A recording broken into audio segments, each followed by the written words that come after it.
Petrol और diesel कारोबार 3 गिरफ tanker जब्त। नयगढ़ जिला चांदपुर थाना 16 नंबर जातीय राजपथ कड़े पेट्रोल डीजल टैंकर को हाथ करी चोर कारोबार करुथिले माफिया। चांदपुर पुलिस निकट में एने बहुबार अभियोग करथिले स्थानीय लोके।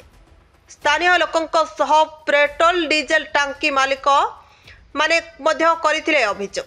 एथिनेई बारंबार अभियोग पर एक्शन मोड को आसीथिला चांदपुर पुलिस। माफिया मानकु सबार्ट करबा पई विभिन्न समय रेड करुथिले मध्य एथिरे पुलिस को मिलु नथिला सफलता।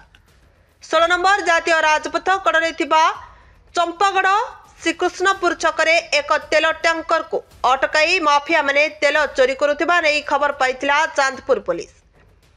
आईआईसी दिलीप कुमार स्वाई और एसआई श्रद्धांजलि नायकंक सह पूरा टीम माड़ी बसिथिले माफियांक उपरे।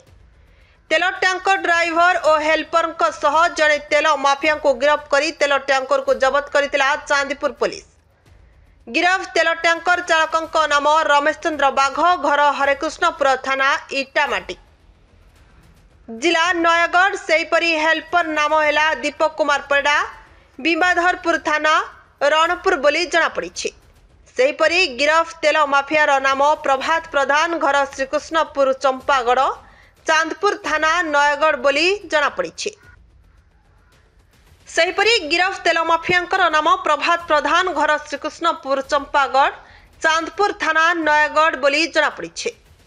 तेल माफिया ठारू 400 लिटर पेट्रोल सह 250 लिटर डीजेल और काहाली सह पाइप जबत करिछि चांदपुर पुलिस। गिरफ अभियुक्त मानकु गतकाली कोर्ट चालान करा जायतिबा सूचना मिलिछि। जबत तेल टैंकर तेल नेई जटणीरू नाचुणी जाउथिला। तेल टैंकर नंबर ओडी 02 AH 5115 बोली सूचना देछि चांदपुर पुलिस। नयगढ़ ब्यूरो शुभरंजन साहू को रिपोर्ट, नारद न्यूज ओडिया।